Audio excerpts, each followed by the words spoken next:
So, what's the best way to respond to an insult? When someone just throws you off with an insult, a customer or a colleague, you know, or even a competitor, how do you respond to an insult? I mean, we live in a world where insults have become a weapon of choice. You know, the internet is filled with a lot of people who choose to use insults as a way of communicating. I mean, we call them internet trolls who use insults on a daily basis. Competitors sometimes might use insults to make you lose focus and to get you off traction. Sometimes even those we care about might use insults when they feel hard done or threatened. But of course, we should not discount critical feedback. So there's a difference between insults and critical feedback. Sometimes what we might take as an insult is actually the critical feedback that we really, really, really need to hear. But what's the difference between critical feedback and insult is that in the main, insults are designed to hurt you, not to help you. So how should you respond when someone insults you?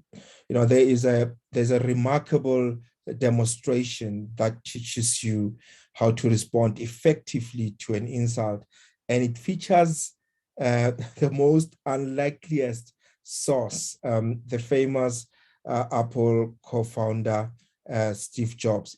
Let's take a look at this.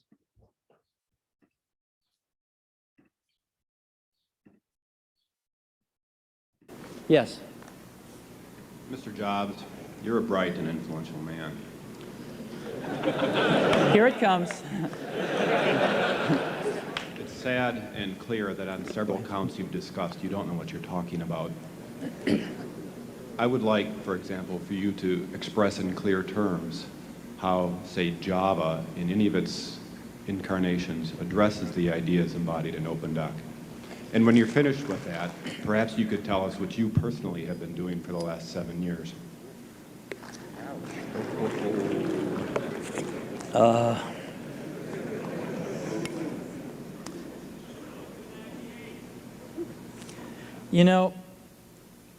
You can please some of the people some of the time, but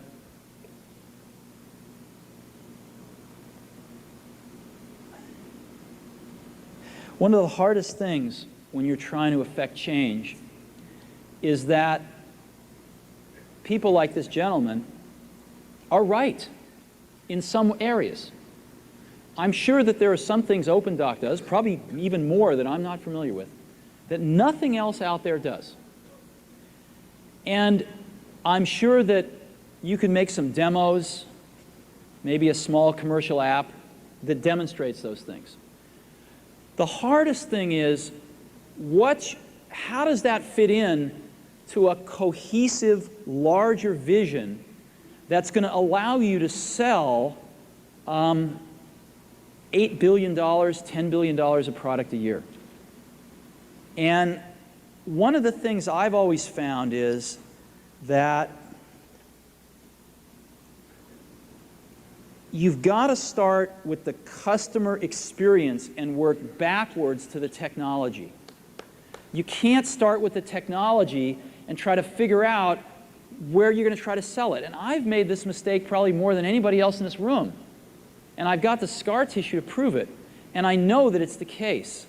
And as we have tried to come up with a strategy and a vision for Apple, it started with what incredible benefits can we give to the customer? Where can we take the customer? Not starting with, let's sit down with the engineers and figure out what awesome technology we have, and then how are we going to market that? And I think that's the right path to take. I remember with the laser writer, we built the world's first small laser printers, And there was awesome technology in that box. We had the first Canon laser printing, cheap laser printing engine in the world, in the United States here at Apple. We had a very wonderful printer controller that we designed. We had Adobe's PostScript software in there. We had AppleTalk in there. Just awesome technology in the box. And I remember seeing the first printout come out of it and just picking it up and looking at it and thinking, you know, we can sell this. Because you don't have to know anything about what's in that box. All we have to do is hold this up and go, do you want this? And if you can remember back to 1984, before laser printers, it was pretty startling to see that. People went, whoa, yes. And that's where Apple's got to get back to. And, you know, I'm sorry that OpenDoc's a casualty along the way. And I readily admit there are many things in life that I don't have the faintest idea what I'm talking about. So I apologize for that too. But there's a whole lot of people working super, super hard right now at Apple. You know, Avi, John, Garino, Fred. I mean, the whole team is working, burning the midnight oil, trying to, and people, you know, hundreds of people below them, to execute on some of these things, and they're doing their best. And I think that what we need to do, and some mistakes will be made, by the way. Some mistakes will be made along the way. That's good, because at least some decisions are being made along the way. And we'll find the mistakes, we'll fix them. And I think what we need to do is support that team going through this very important stage as they work their butts off. They're all getting calls, being offered 3 times as much money to go do this, do that, the valley's hot, and none of them are leaving. And I think we need to support them and see them through this and write some damn good applications to support Apple out in the market. That's my own point of view. Mistakes will be made. Some people will be pissed off. Some people will not know what they're talking about. But I think it is so much better than where things were not very long ago. And I think we're going to get there. So I look at this and I'm, you know, blown away by just the response of you know, and how he handles the whole situation. So let's go back and analyze this again.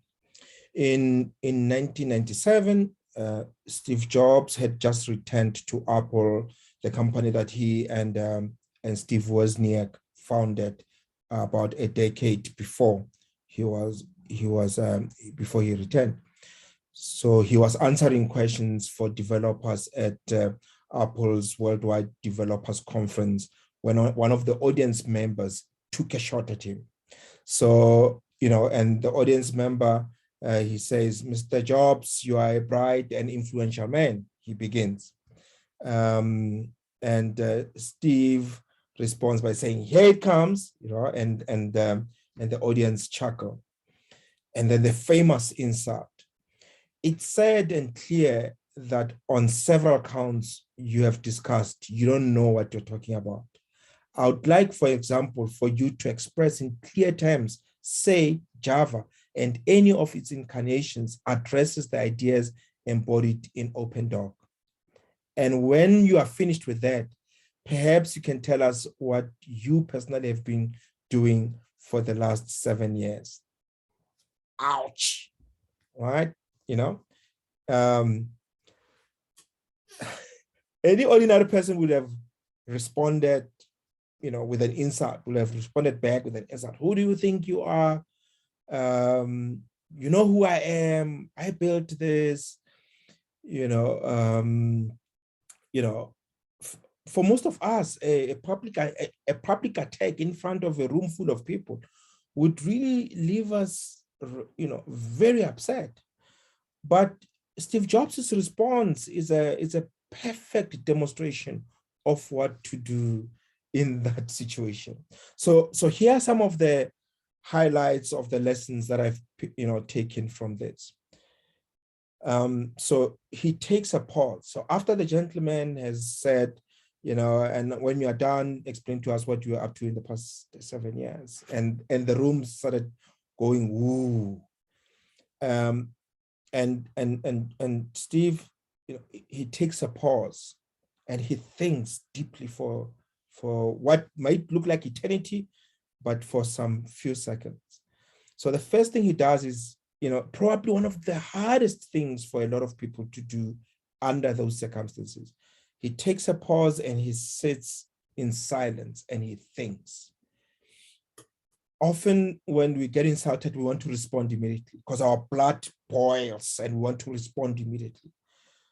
And what Steve Jobs does very well is he sits down in a room full of people. He sits down quietly and he pauses and he thinks deeply. And in what may look like eternity to the audience, but in reality, it's like 10 seconds.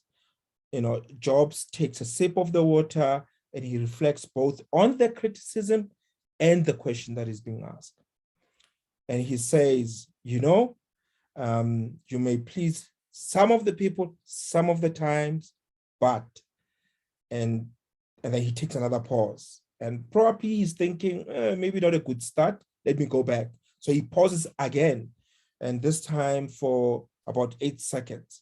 One of the things that I've learned when I coach speakers is the power of a pause. Sometimes you want to pause, you don't want to respond immediately. So you want to use the pause to reflect quickly or to think, So a pause is so valuable because it allows you to gather your emotions under control and think things through before you say or do something that you would regret later. So in the face of an insult, don't respond immediately. In the face of an insult, think, sit, pause.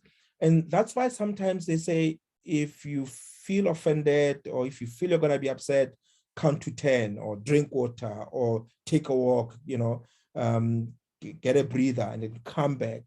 What those moments does is they buy you time to gather your emotions, because when when you are insulted, it's your emotions that just take over, and often your response then becomes undesirable. So pausing, and which is what Steve did this, he paused and he didn't allow the pressure to respond from the audience to just respond back immediately. So he paused and he says, I'm going to control my emotions, but I'm also going to control the room. In other words, that the emotions don't get high. I'm just going to pause. So Jobs' initial pause gives him the time he needs to compose himself and come back with a thoughtful and a remarkable response. And what he does is he agrees with his accuser. And he says one of the hardest things when you're trying to effect change is that people like this gentleman are right in some areas, right? So he agrees with it. So for years, psychologists and academics have argued that the best way to change a person's mind is not to attack their position, right? But rather to find common ground. So what Job is doing is he's analyzing the insult, and instead of attaching emotion and responding immediately, he's gathering his emotions, and he pauses, he's gathering his emotions, and he's looking at the insult and the question. And instead of shooting back, he says, okay, what is it about this that, I might draw some common ground, right? And Jobs does this perfectly by acknowledging that this man is right. There are surely some features with OpenDog, the program that is in question, that he himself, Steve Jobs, is not familiar with, but becoming familiar with every feature of the app is not the CEO's jobs. And he goes on to explain, and he does this amazing work of outlining what he's been busy with in the past 7 years and the mistakes. So he's saying, I was not sitting down and doing nothing. This is what we've been doing, and we've been putting in the hours, and we've been working hard, right? And I love this. He acknowledges his team. He says Avi and John and all these guys and the people that work under them, thousands of them. We've been putting in hours, burning the midnight oil. We have been, and mistakes have been made. And let me tell you about the mistake that we made, where we assumed that we built this cool piece of technology and we're going to figure it out who we're going to sell this technology to. And he says, in fact, the right way to go about this is to understand the customer and then reverse engineer to the technology, right? And he builds this compelling vision of working backwards from the customer experience to the innovation. And he's right. I mean, we know subsequent to that talk that, the best way to build innovation is to start with the customer and reverse engineer to the innovation. And he uses his vulnerability. That's the other thing. He uses his vulnerability in his response. And, and in reference to working backwards to the customer, Jobs says, and I've made this mistake probably more than anyone else in this room. And I've got the scar tissue to prove it. And I know that it's the case. So he's building credibility because I know what I'm talking about, right? Not only does he explain his vision, but he uses his own learnings to help establish his credibility. And in essence, he sort of saying that, I've been making mistakes, I've been learning, and I've been growing. And then he praises his team. There are lots of people working super, super hard right now at Apple, and he names them John, Avi, and literally hundreds of people, right? They are doing their best, burning the midnight oil. With these words, Jobs gets behind his team. He acknowledges them, he praises them, he lets them know that he's got their back. He inspires his team and others who are watching to get behind him too, and he finishes strong. And I love, how he finishes. And he says, some mistakes will be made, by the way. Some mistakes will be made along the way, and that's good because at least some decisions are being made along the way, and we'll find those mistakes and we'll fix them. And then he comes full circle to the original question. Mistakes will be made. Some people will know what they're talking about, but I think it is so much better. We are in so much better where we are or where things are than where we were a long time ago. And I think we are going to get there. That for me is a perfect response to an insult. You detach yourself from the insult. You pause, you drink water, you take a walk, you restrain yourself. You don't allow yourself to respond to an insult while your emotions are still supercharged.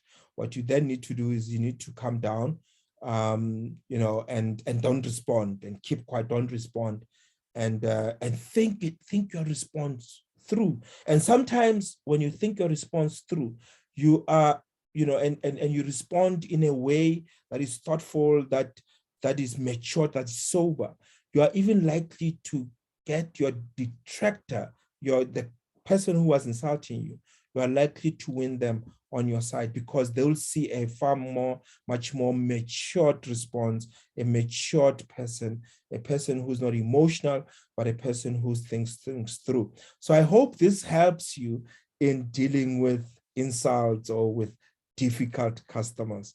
Thank you so much.